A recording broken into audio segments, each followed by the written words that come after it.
Getting the Master Sword in Tears of the Kingdom isn't as straightforward or as easy as it was in past games. They really make you work for it this time around.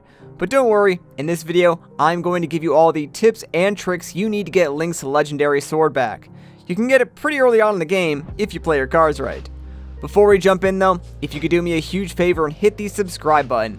I plan on making videos like this to answer all your Tears of the Kingdom questions, so if that's something that interests you, subscribe, that way you don't miss a thing. Thanks! Alright, first things first, you'll need to prepare. In order to successfully pull the Master Sword, you'll need at the very least 2 rings of stamina. That is a hard requirement, meaning that if you don't have 2 rings of stamina, don't even bother with the rest of this video. In addition to that, bring plenty of bows, arrows, bright bloom seeds, and you'll probably want around 15 to 20 bomb flowers, as well as high damage weapons and your best armor. Now strap in because it is quite the process. To kick things off, you'll want to make your way over to the Dreenan Highlands Malice Pit. It's located north of Hyrule Castle near the Kikakin Shrine.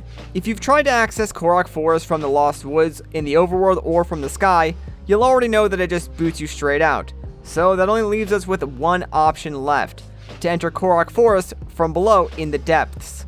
Once you've built up enough courage and you're ready to jump in, dive headfirst into the chasm all the way down to the bottom. If this is your first time going into the depths, you'll want to start lighting up the surrounding area with your arrows and your bright bloom seeds. You've got 2 options at this point. You can either go to the right or to the left. Now the left side is faster, but it does require heat resistant armor. The right is slower, but also doesn't have any environmental dangers, so the path you choose is more or less up to you. Along the way, be sure to activate any light roots down there to help illuminate the path and save on your arrows and bow durability. You eventually want to make your way around to these coordinates. There's a giant gap surrounding Korok Forest even in the depths, so there's really only one way in.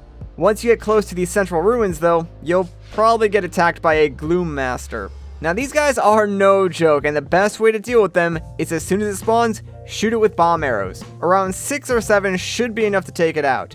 But if they grab a hold of you, oh, you're in for a bad time, so trust me, keep your distance and take them out quickly.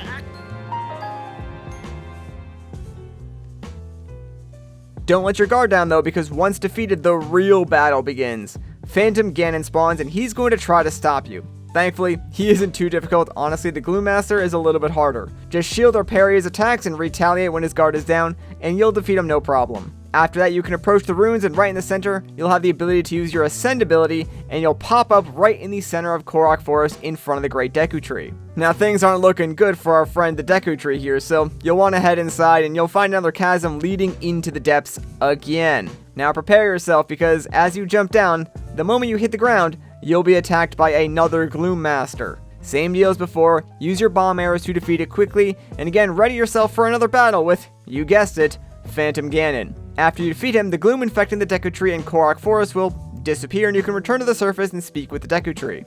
After a short cutscene, you'll have a new marker on your map that correlates to the position of the Master Sword. Now, you just need to track it down. At this point, if you don't have all these Skyview Towers activated, you may want to go and do a few of them, since the Master Sword is located in the sky and it's moving.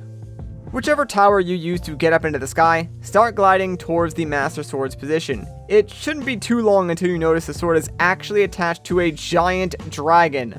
Yeah, land on the beast and then carefully make your way to the sword, which is located on the top of its head. Pull the sword and get ready to hold on.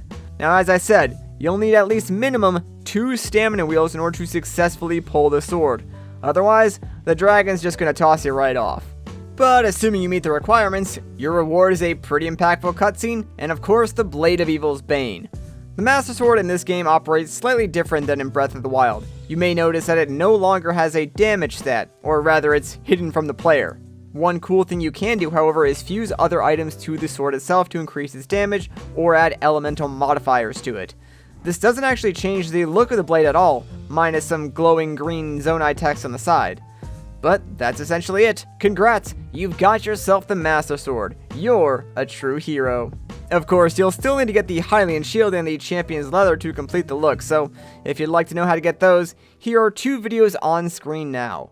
Once again though guys, my name is Matt, thank you so much for watching, and I'll catch you in the next one.